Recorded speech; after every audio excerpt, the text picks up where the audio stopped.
Good afternoon. Welcome to our last day of Transmediale, near, but far. We're thrilled to bring you a lecture by Catherine Griffiths, a designer and researcher exploring the politics of machine learning. She's an assistant professor teaching in the Computational Design Practices program that you heard a bit about if you were watching Laura Kurgan's talk yesterday at Columbia GSAPP. Letters from the Unmodelled will examine now, Letters from the Unmodelled will examine the ways in which public protests have become experimental sites for AI surveillance and skeleton tracking systems. She will also share her work as she investigates dynamics of proximity, distance, and forms of resistance. Her lecture will be followed by a conversation with Anna Engelhardt, the alias of a video artist and writer whose investigative practices follows the traces of material violence, focusing on what could be seen as the ghost of information, as well with Marija Ristic, a journalist, editor, and filmmaker working in Amnesty International's Crisis Response Program, and Julian Oliver, joining us online from Aotearoa, also known as New Zealand. In this conversation, they will ask and speak about what and how one might remain unmodelled. And if there's time, there will be a brief question and answer period at the end. But first, please join me in welcoming Catherine to this Transmediale stage. Thank you.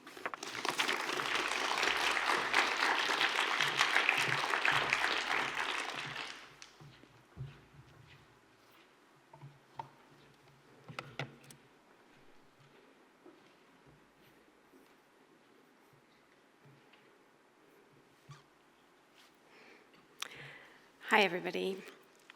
Thank you for being here. And thank you to Elise and Ben for inviting me to share this work with you.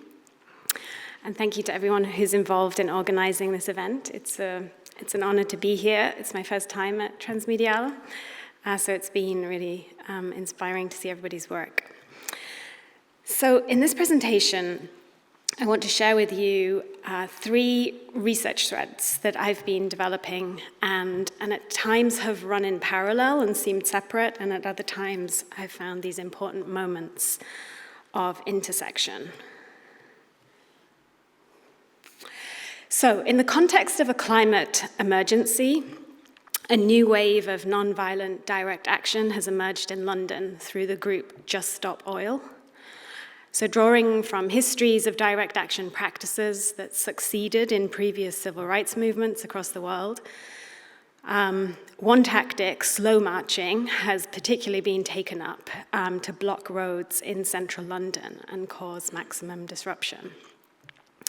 And it has been successful, with the UK government gradually agreeing to 2 of JSO's demands, one being tell the truth and declare a climate emergency, and the other being stop all new oil and gas licenses. But that kind of success also comes from an activist perspective, poses a threat to the state. So in the face of climate collapse, for many ordinary citizens, getting arrested, spending a night in a police cell is no longer so much of a deterrent. And so after a long history in the UK of slow marching being a legal and crucial part of the right to protest effectively, the law was rewritten. So this is a typical slow march blocking a road or one lane of a road in central London. Nice and slow, guys, nice and slow, well done. A little bit slower, please, that banner. Thank you. Sorry, we're using names, I'm terrible at names. Keep it coming. Thank you.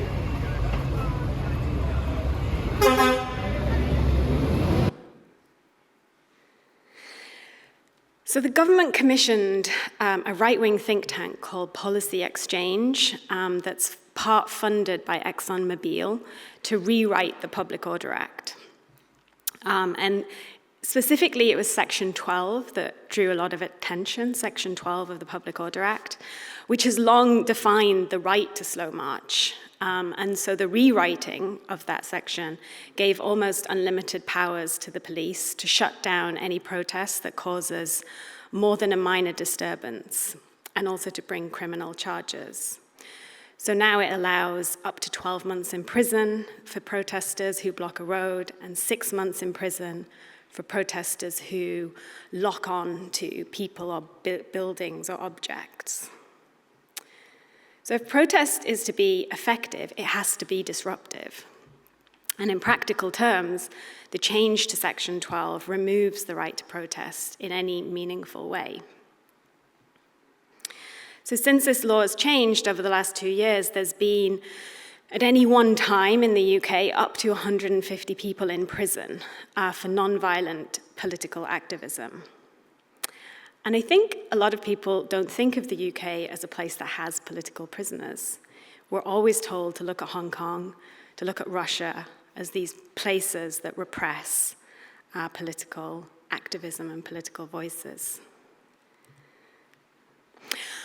And so for me, in thinking about this work, a dichotomy opened up, an ontological split.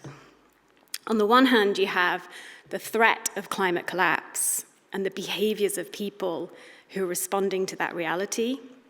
And on the other hand, you have this other threat, the threat of climate activism and the possibility that it succeeds. And so the British government have decided that this is the greater threat than climate collapse. And so I started to think through these two positions as two ontologies, as two worldviews. So what we've been looking at is police body cam footage that is given to defendants by the prosecution to prepare for their trial. And it's also used by activists, community legal support teams to help defendants prepare to self-represent in court. And so this is a moment where the change in the law to Section 12 kind of kicks in real time, and the occupation of the road moves from legal to illegal. We can see it visually here. I'm not sure if any of these people have been warned already, but obviously we'll treat this one separately. So for me, as far as I'm concerned, this protest will now stop on this road, and if they wish to continue the protest, they do so on the pavement. Done. Happy? Have you done any Section 12 at all at the moment? Not to them, no. Senior officer on scene at the moment? Me. You're going to do the Section 12? Yeah. Okay. Ladies and gentlemen, I'm the senior officer on the ground. The police! I'm imposing conditions on this group under Section 12 of the Public Order Act. This protest must stop on the road, and if you wish to continue your protest, you do so on the pavement, please. So from the state, or the police's worldview, there's an increase in surveillance and data gathering of protesters. This type of camera, we're told, is capturing a live feed back to the police headquarters.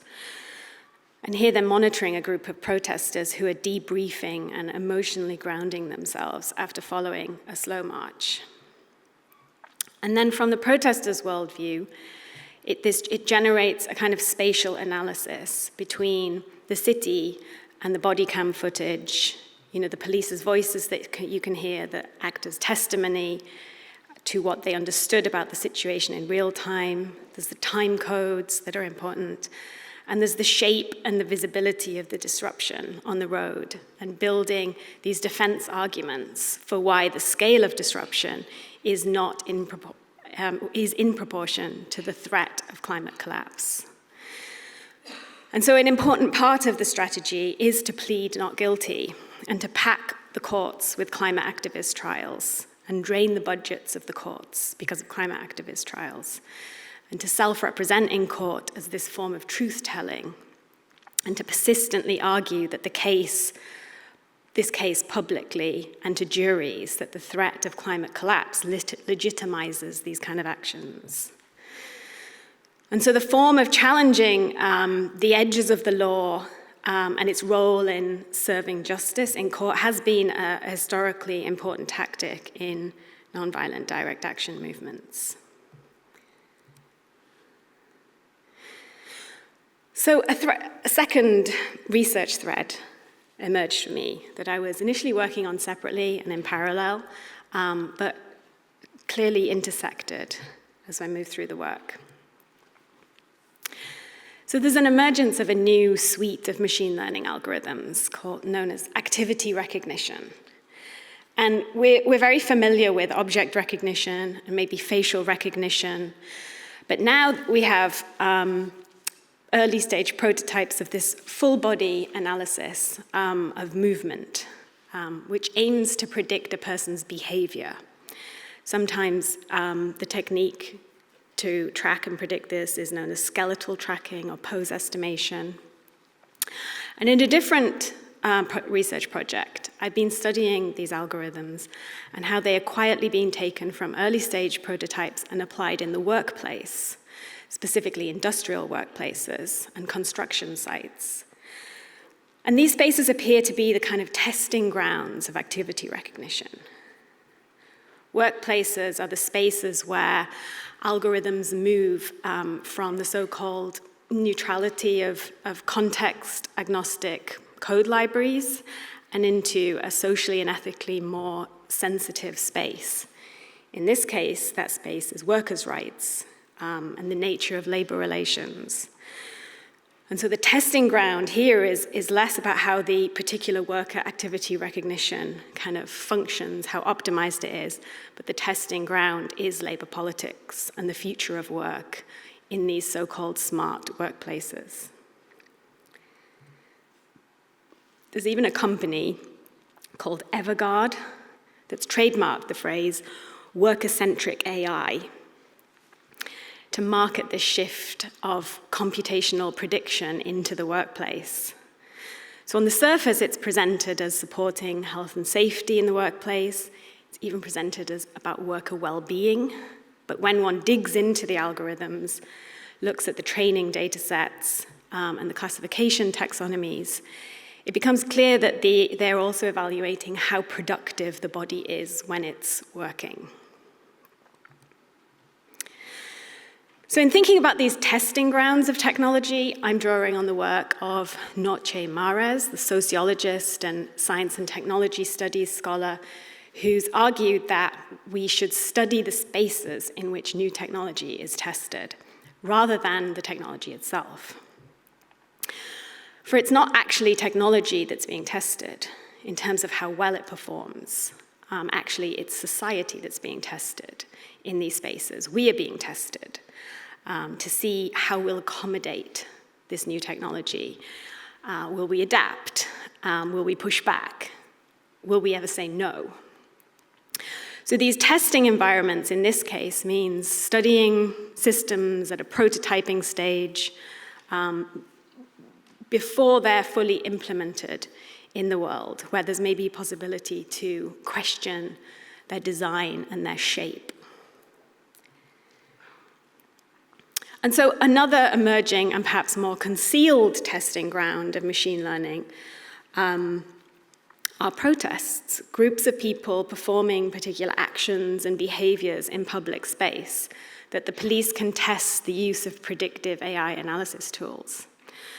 And at the moment in the UK, it's illegal to test out things like facial recognition, which is more developed, in public space without making it explicitly clear to the public that it's being tested at this time in this specific space. And so this body of work is anticipating the collision between the rise of activity recognition and other prediction methods with the rise of climate activism.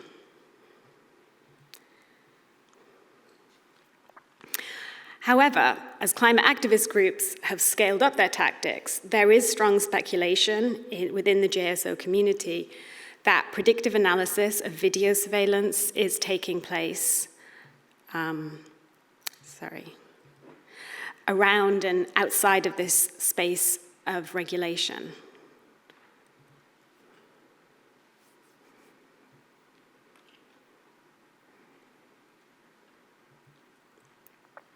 So whilst we're told that this This camera is capturing a live feedback to the headquarters. We're also told that this camera is not allowed to be processed with machine learning analysis. Yeah, I'm Ali, I'm 53. I've been arrested today for walking along the embankment. I was holding a sign that says nothing else has worked. We've tried everything else. It's desperate times. The government is licensing new oil and gas fields against all the evidence, against all sanity, and putting our future and the future of everyone we care about. In fact, it's not even the future, it's now, it's happening now. We've seen the heat waves in southern Europe and the floods all over the world, and this is only going to get worse. And I'm not being hysterical, I'm just listening to the science. And it's got to stop. We've got to stop doing what's killing us. So then a third research thread came about. So my work has been attempting to build a method that I've been terming unmodelled.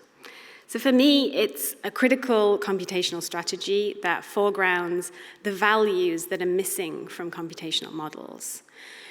It's trying to render visible the absence of specific data features, like transversal ghosts that kind of haunt the data structure. And it's a strategy that's seeking to expose arbitrary ontologies embedded in training data sets and reveal potentially alternative ontological possibilities that kind of exist in the blind spot. And so these lists are like an intuitive approach to thinking through an ontology just in the form of a list. In information science, an ontology is a way of defining the world that a model or an algorithm understands. It's an opportunity to think about its epistemic boundaries. What does the model see? What does it know? How are the rules defined? What can it do and what can't it do? And what can't it see? So unmodelled is a term that I've been working with to try to problematize the entities that are invisible to the model. And the anthropologist Marija writes, ontological design stems from a seemingly simple observation that in designing tools, objects, structures, policies, expert systems, discourses, even narratives, we are creating ways of being, end quote. So my research has begun to utilize ontology design as a speculative method to think through the relationship of model design, training sets, competencies of models that see public space from the perspective of the threat of climate collapse. So from the previous lists, moving into a graph of hierarchies and machine-readable relationships. What we see on the left in dark blue is the police or state ontology that sees climate activism as a threat and seeks to combat it. And the model on the right is the activist ontology, which sees climate collapse as a threat and seeks to combat it.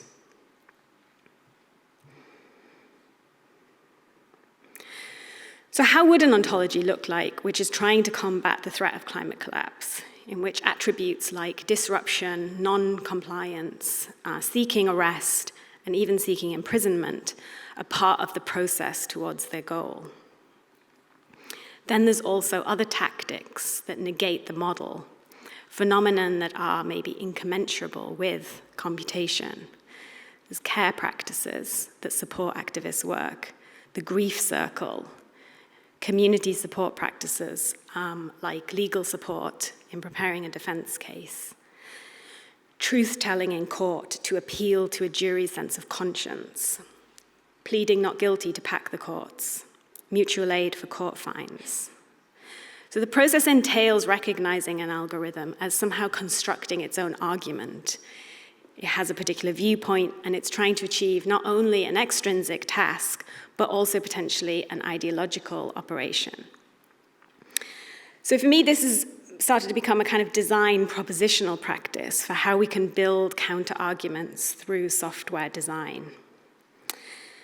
And for me, this process, although less explored, of ontology design, even whether it's more conceptual or whether it's technical, also has the potential to speak to kind of inclusion and accessibility in relation to how a local group, a group of activists, for instance, or other communities could have proximity with how these models are designed and with what kind of values. And then in the police model, there's the rise of suppression tactics, long prison sentences, the report from Lord Walney, which is to treat climate activists as terrorists. Judges banning the word climate change to be used in any kind of defense evidence. House raids. Pressuring juries to find guilty verdicts. So working through this medium of ontology design, we're working in a machine-readable environment. On the one hand, the workflow can present itself as one step in a design process for a model that is structured to identify parameters and its associated databases that could potentially be turned into a real AI model. But on the other hand, the unmodel raises these questions about what is computable versus meaningful in this context.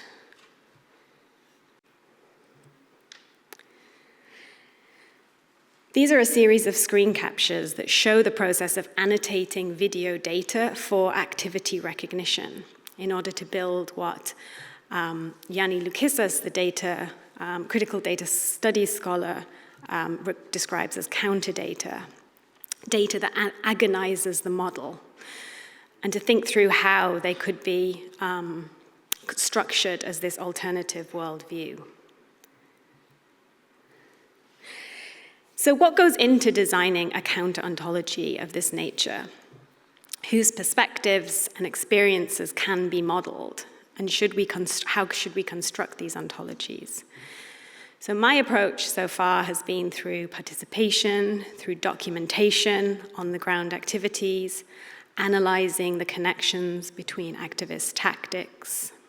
And it's also been through correspondence with political prisoners, some of whom are serving sentences up to 5 years, and some of whom were recently released.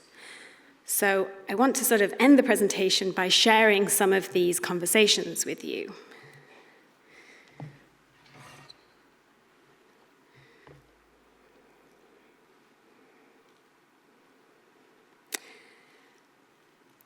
So I should say, when you write to people in prison, the emails are printed out and they're given to prisoners once a day.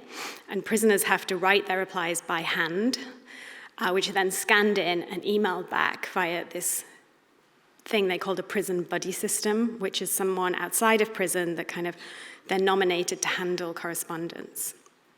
So this is to say that the process of corresponding with prisoners is very labored and it kind of takes time. And some people have told me that, even just writing long letters by hand is quite arduous because we're so used to typing now that many people have lost the handwriting muscle. Okay, so I want to share with you some thoughts from Sean, who's 29 and worked in education. And through our correspondence, he told me a bit about his experience of being in prison. So he says, it's not an easy thing to answer. One of the biggest things that affects you is who your cellmate is. And I was really lucky. I was with Luke for the whole time, and it makes such a difference. I think prison, in a weird way, it's kind of nice that it's a complete break from the normal stresses of life. You don't have to think about how to deal with everything, like work and sorting out your taxes and what's your job list for that day. All of the regular everyday things. You have your time decided for you. And the majority of the time in prison, I was in a cell for 22 and a half hours a day. So I did a lot of reading, I did a lot of crosswords, did a lot of Sudoku. The first week and a half is really tough because the mail system isn't up and running and phones aren't connected. The visitors hadn't been sorted yet, but once this happens, it's dealable. It's just having your liberty taken from you is such a big deal. Everything is stripped away. and the lack of exercise, just walking outside, the lack of fresh air, this is really hard.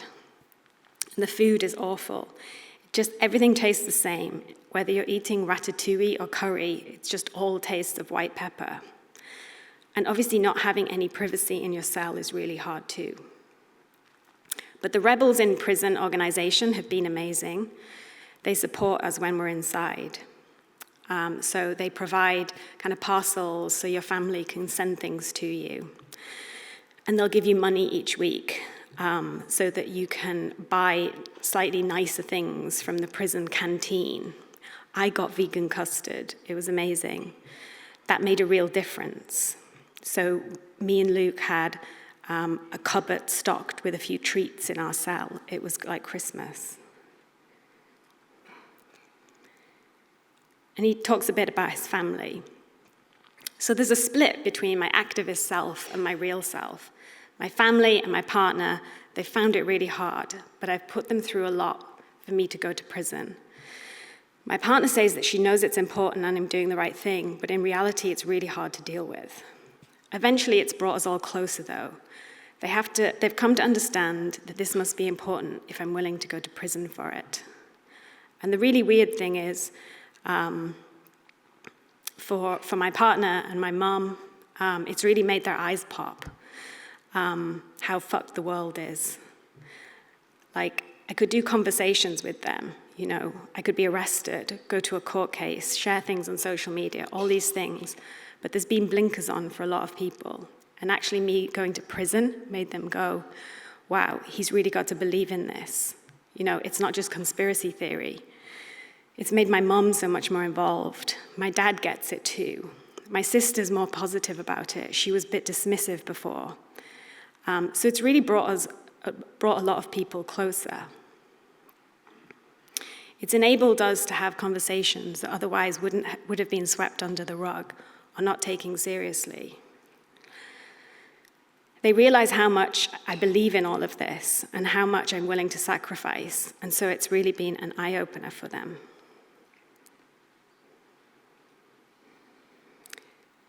So he also shares his thoughts about AI and the potential use of it in policing strategies. So there's not anything concrete I can say about it because it's illegal, and so we'd never be told how it is that they got us, how it is that they picked us up. But there's a lot of suspicion in JSO groups about the circumstances that have arisen. Like, for instance, there's marches now where people who are even on the side of the marches, who are being filmed by police officers, who weren't even marching that day, their houses were raided the next day. And they were told that it was for the reason that they were in the vicinity of the protest. And we've been presented with, hundreds of pages of evidence relating to cell site mapping and calls that have been made from our phones and the movements of our phones in the last 4 or 5 months. So they produced this incredibly complex document of what our phones were showing us doing, who we were calling, where we were in the same vicinity of, in relation to who we were being tried with. And most of these calls and these movements are ridiculous. They're not relevant. It's like I called to Tesco to top up my phone, So facial recognition and AI, we're wondering about it in relation to CCTV. I can't think of another reason why they knew we were all going to be at Heathrow that day, because nobody had their phones on us. We never take them with us. But the one thing we did do was we all met at Waterloo Station, which is full of CCTV cameras. So even though we all came from completely different parts of the country, and they can't track us by bank accounts, the bank won't give them open access to live track purchases. So it wouldn't have even been the tickets that we purchased to get to Waterloo Station. Many people think that it's to do with the CCTV outside of Waterloo Station that flagged them up to us.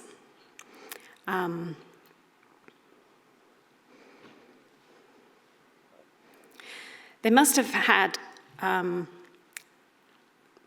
we think that they must have had suspicious characters logged on there, and they knew that we were about to do something when multiple faces were flagged up.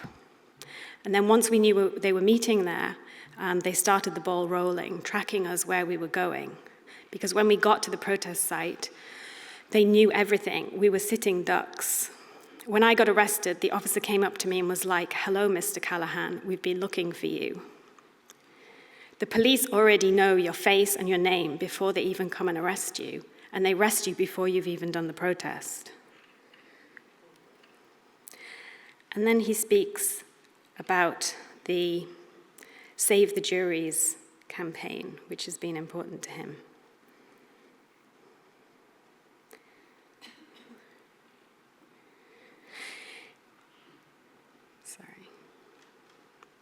I think it's coming up more and more about how the truth is being suppressed within the courtroom. The Defend Our Juries campaign has become really important. And it's brought other people into the movement that wouldn't have necessarily protested for climate change. You know, judges are banning you from using the word climate change. Judges are banning you from talking about your motivation, even though in any criminal trial, your motivation is a huge part of that, isn't it?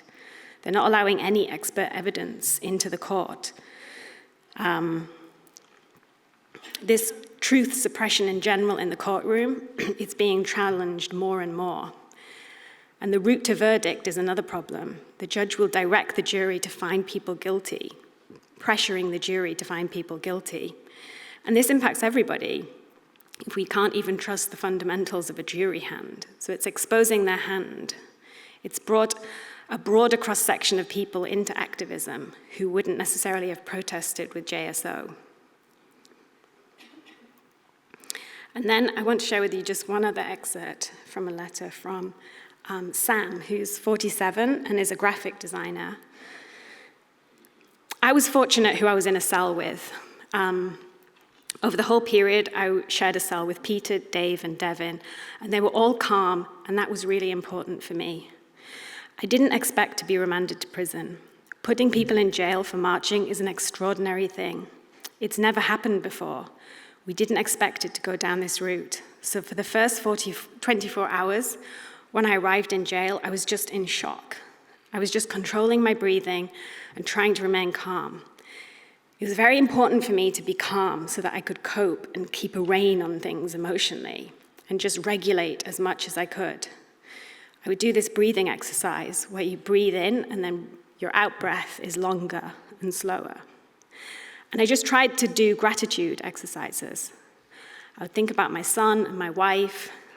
I would think about stroking my dog's ears, all the little things. Then after 5 days, we got out to do some exercise, and the prisoners, when they go into the yard, they always walk counterclockwise. And for some reason, it's always counterclockwise around the yard. I don't know why that is. But after 20 minutes of walking around in the circle and doing this gratitude exercise, because I was a little bit scared of being out in the yard, it was the first time I'd been exposed to kind of other parts of the prison. But after 20 minutes of walking in the circle, I just had this really incredible experience. This profound calm came down on me.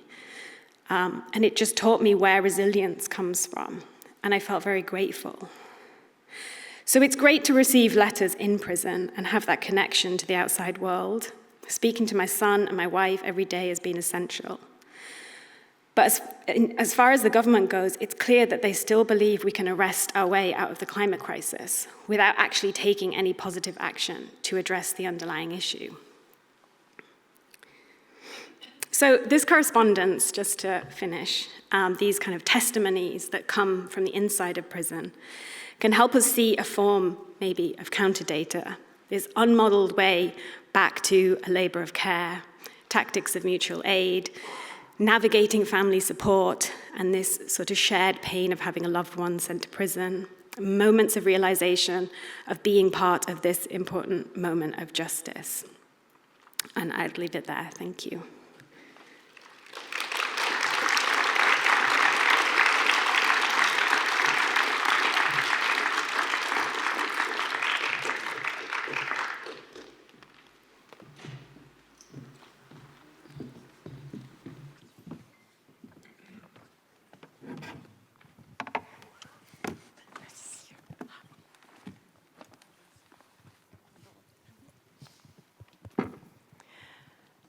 So it's great to be here with all of you. I thought it might, Julian, you're so far away in physical distance, but maybe we could kind of bring you in to start, because I was thinking about, with your work in infrastructure activism, and that has a direct crossover with Just Stop Oil and then Extinction Rebellion before it. So maybe you could share that with us. Thank you very much. I will do my best. Oh, just a minute. It's 1:45. Can you hear me? Oh, your microphone is muted. Oh, that seems to be. Can you hear me now? No. Right, how about now? Can you hear me now? Can you hear me? Can you hear me? Oh dear. No. Earlier and it worked.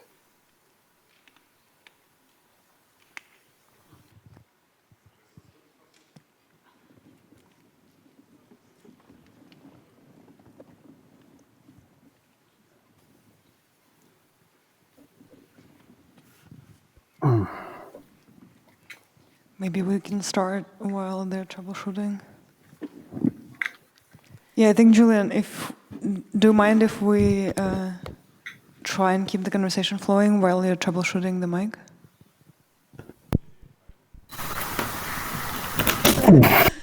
Can you hear me now? No, nothing. Oh dear. Marija, do you want to speak about your work with platforms and evidence building? Yep. So it actually builds a lot on your presentation, which at the beginning I thought it wouldn't, but as things collide, this as well. As mentioned by Elise at the beginning, I work as a researcher at Amnesty International. And my primary work centers actually around conflicts. So I usually investigate war crimes. However, in the last couple of years, our section or a program actually started investigating protests. And I think that is for right reasons. And there is one term that we internally use, and I think maybe in some of our public documents as well, but anyway, we call this approach militarization of policing. And the reason why we came up with that term and why we started investigating protests and attack on protesters is because the police in general started using military tactics in a number of ways. And one, I would say, crucial one is for sure technology development.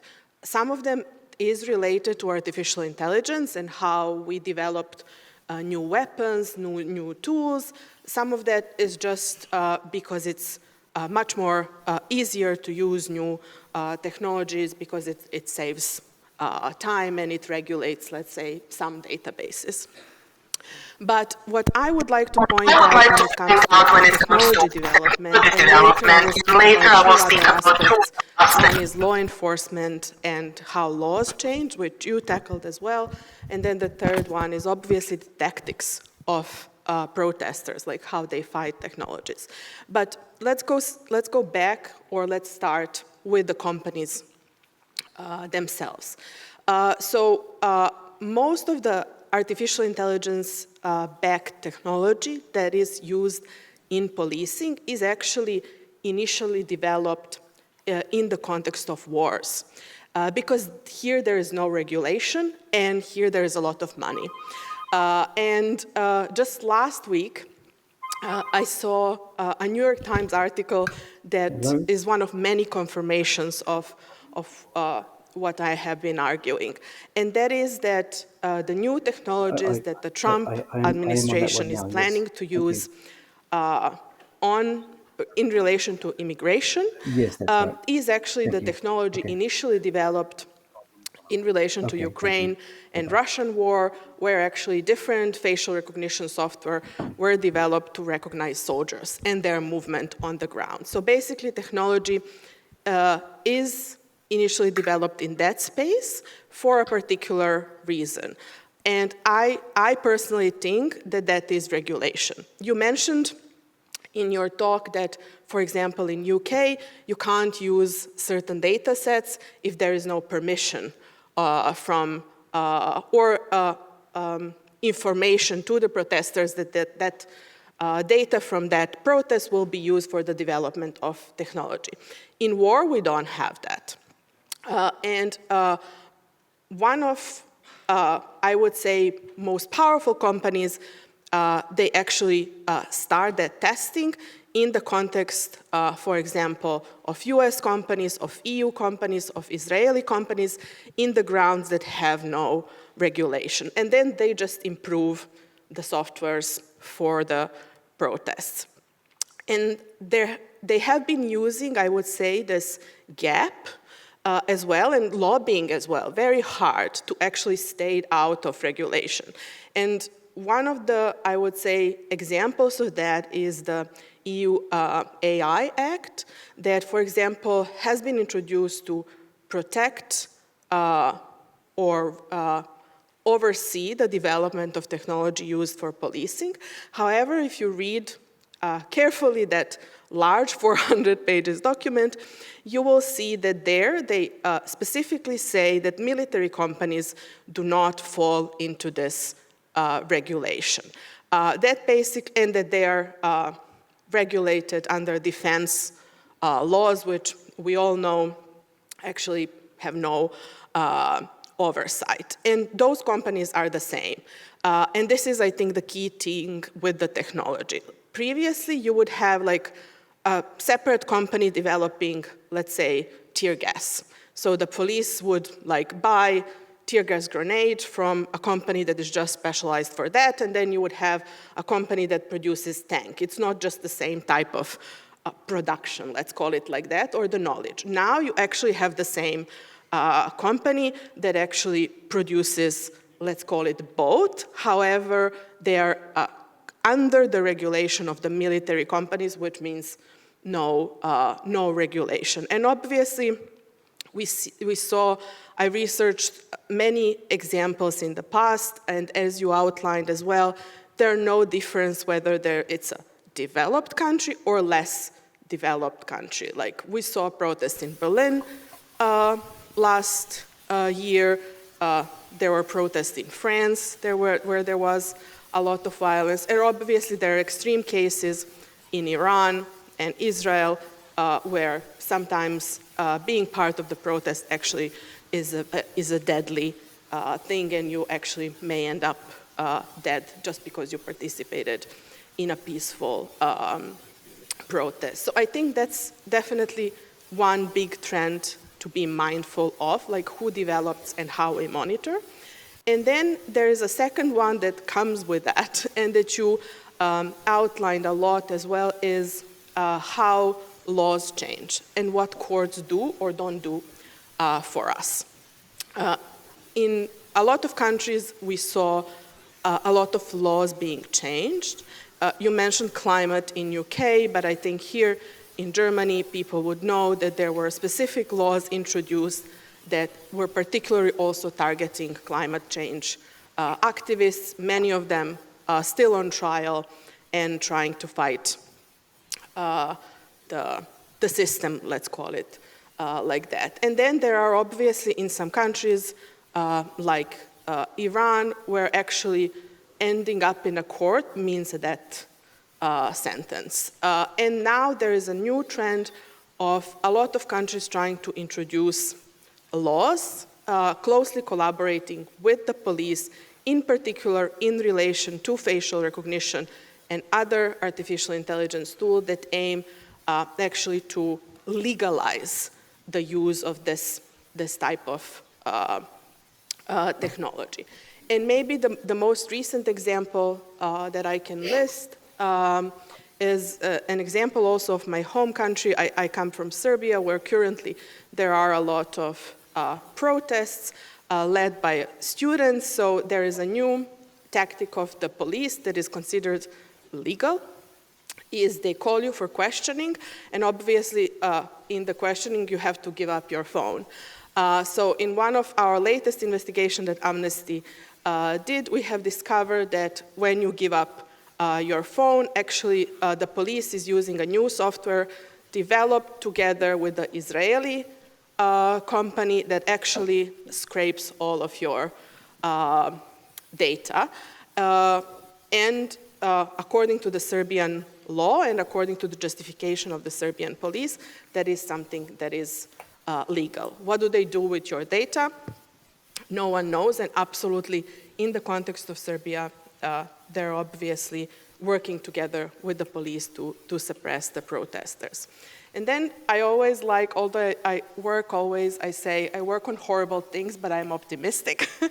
In general, I do like to say that there are successful tactics that we have observed that protesters are taking into account. Obviously, I think this year as well, we saw a lot of repression, but I do think that in the last year, we also saw largest movements taking place, from the pro-Palestinian activism to climate change, and now I mentioned as well the protest in Serbia that is, for example, youth-led. So in those contexts, people who are taking part, they are very much aware of the technology.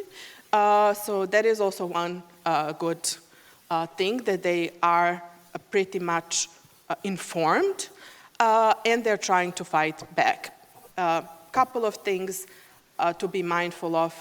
For example, if we use context of Iran, where it is important, for example, for protesters to have videos. So for them, recording a protest is not just documentation, it is also a way to show to the world that something is happening in Iran, that there is resistance.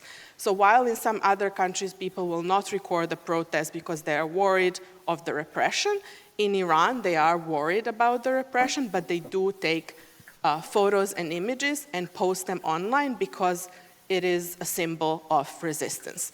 And then in those specific cases, for example, they would record only their legs or just general crowd, so that you can't have faces online, because the Iranian police actually used everything that the protesters have been posting online to actually arrest the protesters. Or a lot of protesters also wear blankets or different type of cover so that they can't be recognized. Or, for example, in the context of Serbia, there are no protest leaders. So, for example, they know at the beginning there were protest leaders, they were targeted by different courts, but then there was a new tactic to not have a protest leader, and that every time when there is like a media appearance, a new person will show up, so then that the courts won't be able actually to prosecute like 100 people at the time, because the courts are also aware of the capacities. And I think I would end here, mindful of the time, and other people as well, and then I can go back to the some points, other points, if there is an interest. Thank you. Yeah, that's really I was wondering, because like there was some noise coming from the speaker. I don't know, did the sound get fixed? Yes? If you can hear me now. Yes. Amazing. Oh, wunderbar. Sehr gut. Wow, okay. Apparently I'm working on the stream, but not in the room, but the room's been fixed. This is just great. Well, if you guys have got a moment, I'll jump in, following on from Catherine's talk and the points just raised. Is that okay? Excellent. Yeah, I think a big question here is what can we do?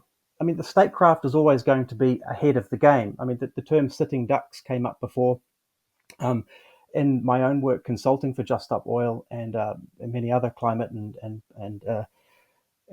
also increasingly human rights facing organizations and at-risk groups, that question comes up quite a bit. Now, with Just Stop Oil, we did certainly work with ensuring they have better operational security and information security. Obviously not taking phones to protest is really good there. But at some point, I think statecraft is always going to be ahead of the game. They're going to be breaking laws ahead of civil lawsuits. They're going to have money sitting in coffers to fight those lawsuits. I don't think that, regulatory pressure is really important, obviously, but I think at the moment there's such a distance, there's such a slide that we will have to, at a certain point, push back. I wanted to draw, I guess, a bit of a circle here. About 10 years ago, Danya Vasiliev, my former studio partner in Berlin, where I've lived for a good 10 years, and I participated in a transmedialar exhibition. Art Hack Day was what it was called. Now, around about that time, the German government had found out that the Obama administration, in particular the NSA underneath the Obama administration, had been spying on the Bundestag. They had a kind of a turret on a neighboring building that enabled them to effectively downgrade encryption on calls. Effectively, they just hooked up the phones, downgraded them to a lower spec, effectively like 2G, and then could listen to calls and read text messages. We found that very interesting and decided to get into that space. What would it be like to try and approximate NSA, US NSA equipment, to try and come up with an attempt at that kind of surveillance technology? So we really dived into this space, software-defined radio space, and built a MC catcher. Now, what is an MC catcher? Well, speaking of the surveillance of phones in protests, this term IMSI becomes really important. An MC number is like the license plate of the SIM card in your phone. We all have an MC number. We're broadcasting them all the time in our dialogue with what we refer to as cell towers, in particular base stations on cell towers. They're around about 15 characters long, these MC numbers, most of the time. Now, what we did was we created a MC catcher to hook phones up at the festival. We hooked up around about 740 on the opening night and sent them all spurious text messages, often quite sardonic and silly. Like, for instance, the NSA thanks you for the use of your device. Stand by, flashing phone now. Upgrading firmware. Welcome to your new NSA partner network, etc. People got a lot out of it. We had a few drunk politicians shaking our hands because they were just dealing with the aftermath of what was happening in the Bundestag.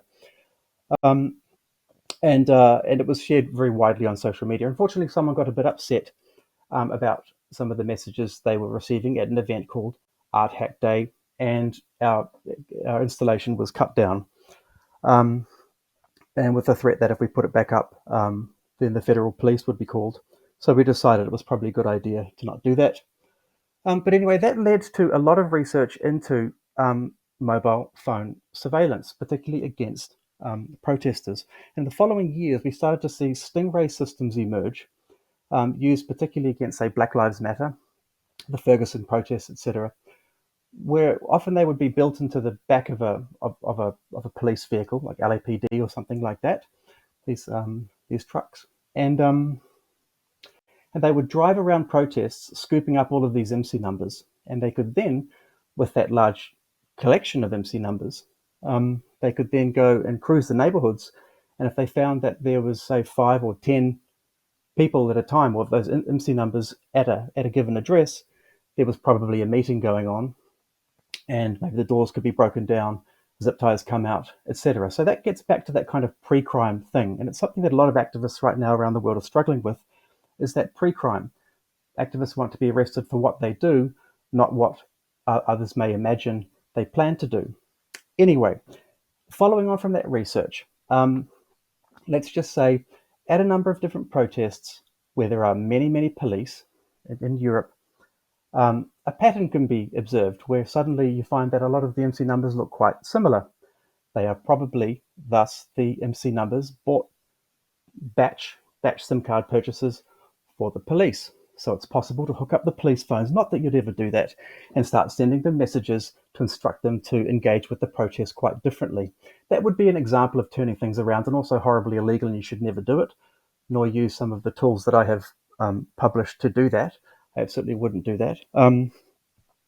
But just to say that, that there are ways where we can invert that gaze, and sousveillance would be a term here, I think. There's an American artist, Sam Levine, who produced a really nice project called NYPD Koppelganger, where if you believe that you might be in the presence of a police person, say you're in your activist organization, you're a bit worried about infiltration or something like that, or you just are feeling a bit unsafe in your present environment, you could upload a photo of that person to the NYPD Koppelganger, and it will check it using facial recognition against 10,000 plus images of police to see if you are in fact in the presence of a police person. That would be one other example there. I think at certain points we will need to start turning the tools, or taking ownership of some of those tools and turning those tools back upon those that would often abuse those technologies and well outside of the law in order to assert ourselves as we need to. I guess I'm interested in that space of moving from the sort of sitting duck to something that is productively adversarial and produces more openings, more trajectories and pathways, given our jurisdictional constraints, of course. I mean, obviously, this would be very difficult to do in a place like Iran, but yeah, I just thought I'd put that to the group. Check. Amazing. I guess I can also introduce myself. I'm very grateful actually for all the kind of contributions so far. I guess my contribution is also about reversal of the gaze, and it's very similar to the talk that you gave in a way that I like to think about the logic that police employs when they develop new tools or new technologies. And I think it's going to be an interesting dialogue because I think the algorithms that you have been describing have been quite accurate at predictive policing. Let's say the person who was arrested, he was arrested because he was indeed planning an action. But I'm very interested in the points where this system fails and the kind of like internal logic of this failure. And what I mean by that is when people get arrested, they didn't plan anything, or like, can we always trust that if there is a certain police interest, there was a plan for action, et cetera, et cetera.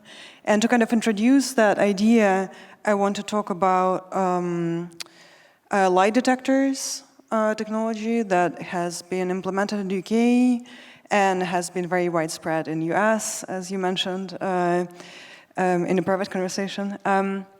And yeah, in UK currently, so if you're accused of terrorism, you can't be released from prison earlier than your sentence ends unless you pass a lie detector test. Lie detector tests are also very widespread to be used during interrogations. The main issue with the lie detector test is that it's been proven to be dysfunctional. It's been a well-known fact for a very long time. And if you think about it from the kind of a bit more epistemological perspective, it's a very interesting idea, right? Like, how can we dedicate such a complex task of deciding what is true and what is not to a machine if there's been thousands of years of philosophy who can't agree with each other on the topic? So yeah, you might start wondering about how police develop such an efficient mechanism that can for fact determine what is true and what is not. And but why I find lie detectors particularly telling of the police logic is because they were introduced not to determine truth. They were introduced to provide evidence in order to get in jail as many people as possible. If you look into the principles of how lie detectors work, they measure your heightened emotional state. Let's say if you're feeling anxious. But the funny thing is, if you measure with a lie detector me now, right, I would be definitely lying because I'm anxious to be on stage. So you might imagine that if you're under interrogation, being accused of a certain crime by a policeman, you might be having, let's say, all symptoms of being a liar. You might have a heightened heartbeat. You might have an anxiety attack at the end of the day. So there is a certain trickery in misinterpreting those symptoms as lying. And it's not a coincidence. That's because police, once again, as an institution, is not interested in determining in proving or disproving hypothesis, they're not like a knowledge-producing system. They're a system that is very interested in prosecution. They have a vested interest. If they would be publishing a scientific article, they would have to determine the conflict of interests, right? So lie detectors in that way are very showing of the main goal behind those systems. They're not interested in actually finding quote-unquote activists. They're interested in the mass persecution. And this has been the case also with a person that I'm sure all the audience members are aware of, Luigi Mangione. If you actually try and reverse engineer the trial that is happening now with Luigi, you're going to find that the entire conundrum started because a person in McDonald's saw the same footage we all saw, right, of him smiling with the mask, and the person at McDonald's said that they are for sure certain that that's the same person. I highly doubt that we can consider that as a deterministic evidence in that case. And then there's a certain chain of forensic evidence linking that person that they found to that case. So they're not interested in actually finding out whether Luigi actually indeed killed that CEO. They're interested in linking him to that killing, which is a very important difference. And so yeah, I would kind of introduce that maybe suspicion of those technologies we were discussing and the rationale of their logic. And then on the other hand, to kind of think also in that reversal of the gaze about something that Julian mentioned also about thinking how police functions and kind of like doing the counter-surveillance strategies. And as someone who's coming from Russia, what I find very interesting is police departments always try and create this kind of like idea of themselves as like an impenetrable institution that has total power and total control, but then they have very little knowledge, let's say, of cybersecurity. Their databases constantly leaked online. If you have any access to the dark web, it's very easy to get access to the information that normally should not get access to. So it's a very interesting strategy to use those tools that we've been discussing today to reverse the gaze against what kind of information they have in possession, like as you were reading that letter about reverse engineering, how exactly they get arrested, how can we prevent those situations from happening. So yeah, I think it's a very interesting idea, but yeah, that's kind of my contribution to the... I mean, I've really been fascinated to kind of find these intersections with our work, especially this idea of like pre-crime that Julian introduced us to, and sort of whilst it's not technically connected to prediction technologies, it's interesting that it's kind of arising in different ways now in relation to prediction technologies, and this different ways that we like sense and detect like what is activist crimes. So I don't know if we want to talk about that or if we want to give the last 5 minutes to see if there's any questions. Do you want to say anything else? Julian? I'd be happy to chat. I'd be happy to chat very briefly about something that we all talked about when we met online recently. De-escalation strategies. There's one I just thought that it's a Berliner invention that I absolutely love, and I think when you start looking at police and protests, what is the character of police? You know, seeing like a state. What is the character of statecraft in relation to protests, and how can we make that a little bit more soluble? How can we make it a bit more malleable? How could we soften it and maybe even break it down? Well, there's a beautiful example I just wanted to leave with here of the inflatable cobblestones. I was actually living in Berlin back at the time, 2012. I never got to see it, but it was at the 1st of May protests. And it's of a large a gigantic silver inflatable cube that is taken to a protest and just dropped on police to deal with. Now, it's referred to specifically as a cobblestone because it comes from the long history of cobblestones being used in protests. goes right back to the inventors from a group called the Eclectic Electric. What is it? The Eclectic Electric Collective. Refer to it as tactical frivolity, which I absolutely love. But the cobblestones have become an icon for protests going right back. The use of cobblestones in social uprisings, ancient Rome, Paris Commune, 1871, the 68 movement, etc. So they made a giant inflatable cobblestone, they call it. It just looks like a very big shiny cube.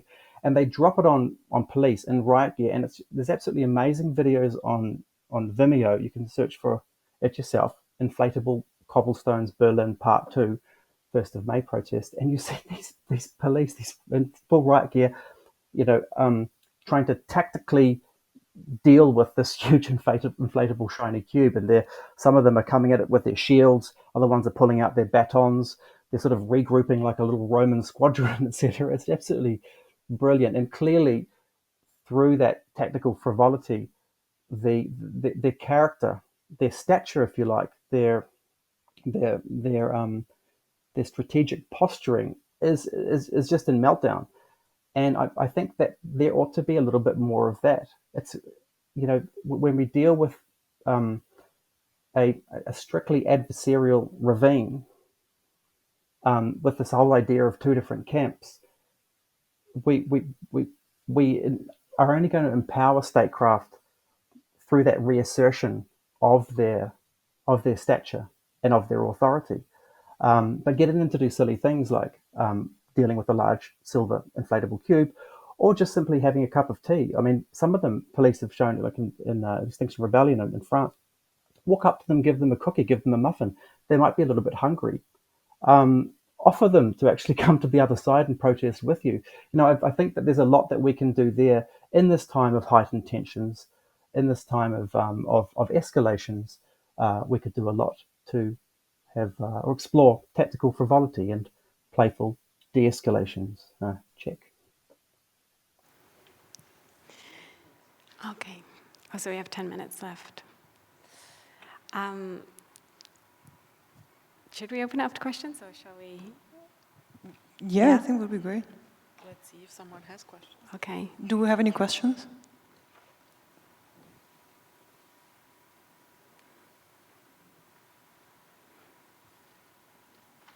Oh, yeah. Maybe not.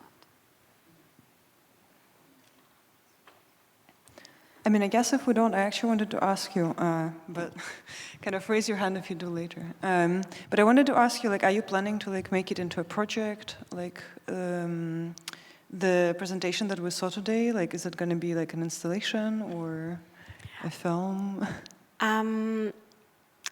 Yeah, my work often sort of moves between, because I produce a lot of visual work, to think about these ideas. That's part of the practice or the process for me. So, my work often moves between something I call reflexive software, so building sort of a software interface that somebody else can interact with, and presenting that in an exhibition context. And then having sort of more documentary style material alongside of that software.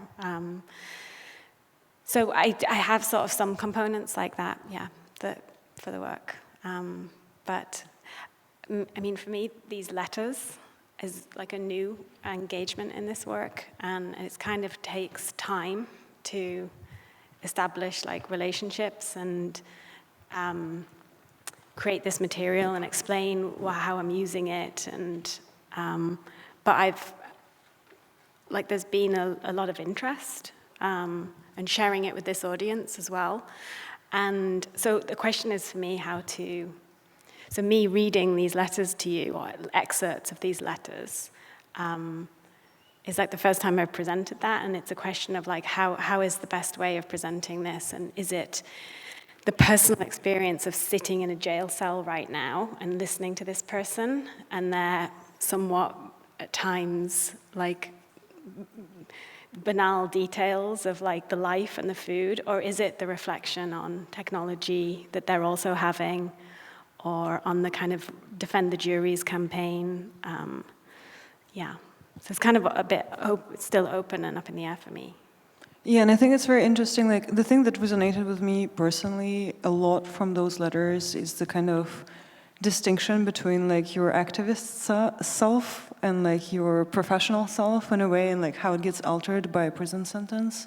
And I just like wanted to kind of maybe reflect on that myself, but also like reflect that question back to all of you, because I think we all have like some sort of engagement with activism maybe. So I'm just like very curious on a personal level, like how you also manage that. Because I mean, I personally, like I kind of like stepped a bit away from direct action myself and from activism in general, majorly because I moved from Russia. It's still very interesting kind of like finding your role in different positions, because I think a very interesting thing that happens with activism, you get sometimes, in great case scenario, you get like an immediate satisfaction with what you've done. As in, let's say, as you've mentioned very inspiringly in the beginning of your talk, that there was a certain repercussion for the state, so they had to cancel this oil development and et cetera, et cetera. And it's in a way makes it much more easier to channel your involvement and to kind of keep going, but it's very hard to kind of find your place in a, like, let's say, cultural production. So sometimes like those identities can be a bit in conflict, because one can like try and apply the same kind of rules of what can be considered an efficient strategy of resistance towards cultural production, which sometimes functions on a different temporal scale and operates by different terms. And yes, I was wondering if Julian or Marija, like Catherine, if there's any thoughts on that. I can maybe start, but I have very similar experience as you, because I also come from authoritarian state. Some wouldn't agree, but I do think it's that one. And I worked also personally a lot on Serbia and war crimes from the 90s. But for me, I always thought in a very personal way that I'm not creative enough to be an activist. I always thought that it's like easier to research. And I mean, from Amnesty perspective as well, I mean, Amnesty is primarily actually like a movement. So it's an activist organization. Research is just a small part, but in Amnesty it's also divided. And I think for some of the reasons that you have outlined, when I say divided, it means that not the same people work on research and work on activism. So it's literally like a separate way where people come up with campaigns.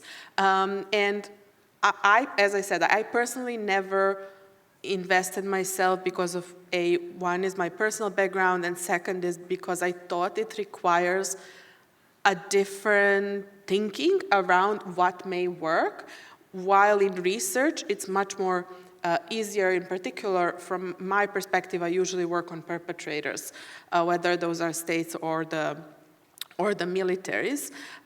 So for me, it was always difficult to think in that direction. I tried when I was younger, but I would usually just join and be part of it. And that's also like I moved from journalism to Amnesty because I personally wanted to feel more satisfied about my work.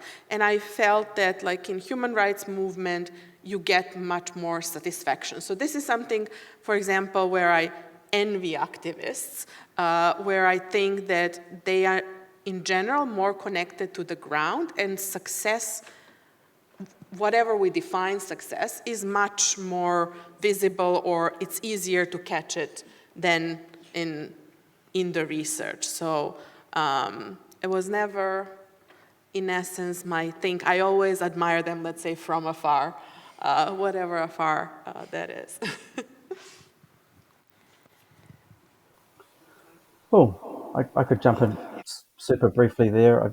I suppose just to finish the thought, that the work that my partner and I do in deploying infrastructure for at-risk groups, this is server infrastructure, communications infrastructure, that does put us we crossed the line into activist territory there ourselves. At the moment, we're working with a client in Florida, rising up in defense of the mass deportations. I mean, and so this, when you're a system administrator, even just during the deployment phase of that kind of infrastructure, you you hold the keys to the castle, as it were. That's before the handover to that organization itself, before the training begins and they learn to run that infrastructure themselves. There is that dangerous area there, and my partner and I, we both struggled with that quite a lot in serving some very large groups, movements, organizations. We've worked with some really big NGOs too, and it's basically a legally deterritorialized zone. There's really no definition for which side of the fence you are on. You are working in support of and therefore in service to that particular group. So arguably you are, very much intentionally bound to their agenda, despite the fact that you might configure yourself contractually as a contractor. It's much harder, of course, if you just do it gratis, if you voluntarily set up the infrastructure, which we have huge amounts of it. In fact, without payment, you're arguably just a part of that organization.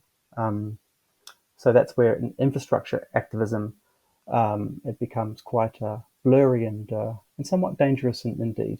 I just tend to push for separating work and life. Air gapping the two would be the technical term for it, wherever possible. Check. Thank you for your presentation. It's really important discussions that we're having, and I wish this could have been in sort of a prime time zone so it wasn't Sunday morning. And that leads me to my question about battling not just statecraft, but the cultural production aspects that are being, the conversations are slowly getting more and more limited by some kind of statecraft impact on cultural events and things that we can have, the way we can have conversations in the public sphere. So in terms of hacking this kind of control of the conversation, one thing we might be able to be optimistic about is that the bullshit narratives are so bad that we're being immersed in, that if we could rally the conversations in a way that to cut through the fog of the entertainment that is surrounded so much in these cultural productions, and getting to these hard topics. And so thinking less I'm not so skilled in terms of the technical fight that goes on, and thank you so much for your support for the groups that are fighting. How can we battle the repression that's happening in the cultural sphere and in the public sphere, to say it's time we have to resist the bullshit narratives. And I wish there was someone here, for example, that could have spoken directly about the Palestine laboratory aspects, but that's very difficult to bring into something like Transmediale with maybe someone from the Arabic community to discuss that directly here. It's so crucial that we try to block the arms mix that was also brought up between the arms and then the private policing kinds of things. So I just wanted to put that out there that way. Thank you so much.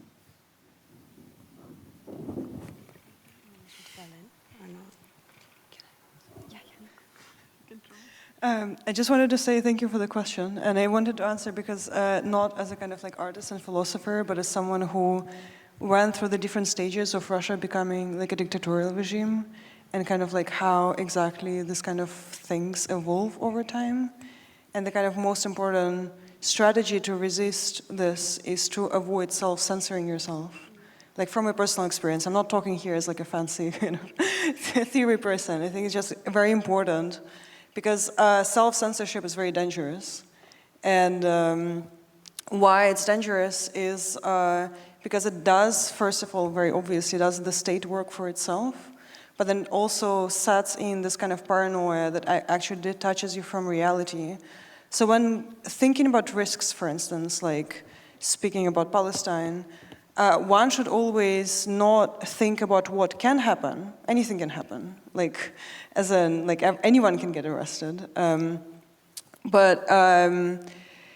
Think about what are the actual cases that have been happening in the cultural field to properly estimate what is likely to happen.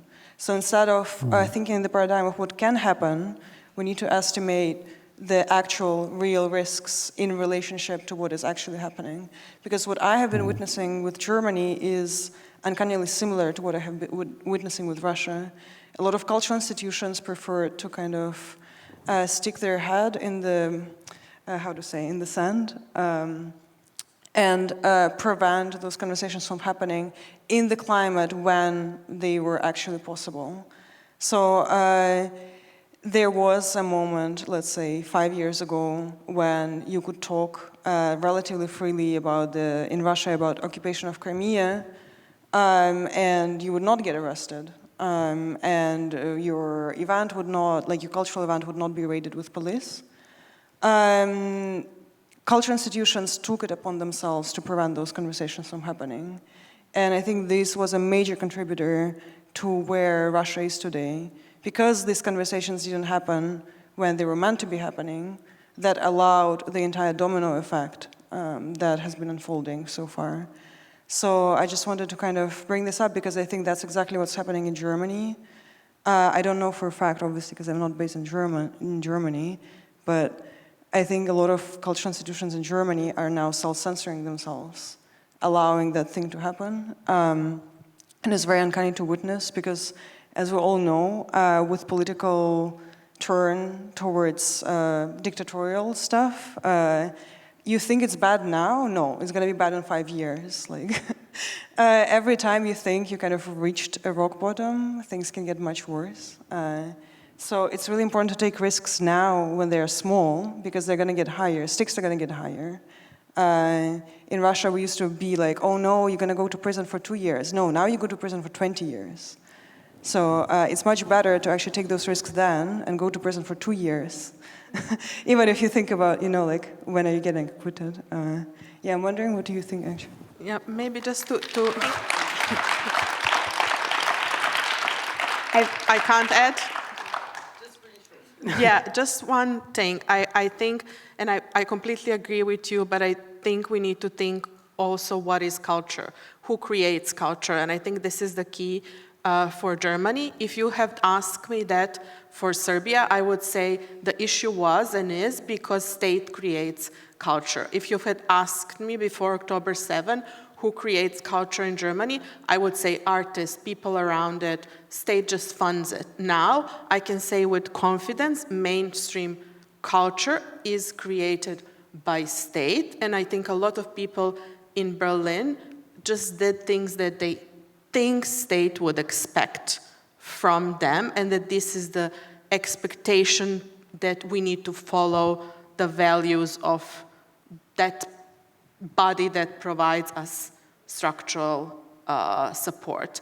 In the case of, and this is where I'm ending, I think in the case of Russia, in the case of Serbia, and many other countries that I worked on, people then create what is called an alternative culture, which is actually not an alternative culture, it is just culture that is not sponsored by the state narrative. So I think it just here, it needs to be a bigger wake-up call to not go into directions of the examples that both of us mentioned. Extraordinarily insightful points there, absolutely. I wasn't expecting this particular trajectory, but I would just thoroughly agree that, that socio-political anxiety leads to self-censorship, which shifts the Overton window further and further. It's a slippery slide, that one too. I think what we're seeing now, however, and as regards culture being the operating system and statecraft's influence over culture, but also a particularly corporate influence over culture, we do need to talk about. What platforms are we calling the commons? I think it's a really critical time right now to absolutely separate, to decouple the corporate state from the commons. We need to reclaim the commons. We need sovereign ground, sovereign surfaces for organizing and sharing. And in a digitally networked context, a lot of that does, in fact, depend, I think, on self-run, sovereign infrastructure. But a lot of it can just be done strictly analog too. But I think there is a critical break happening right now, a very productive one, and a reclamation, I think, is the invitation there. The commons has been out of our hands for too long. The public park has been bought by an oligarch. We need to take a bit of that back. Check.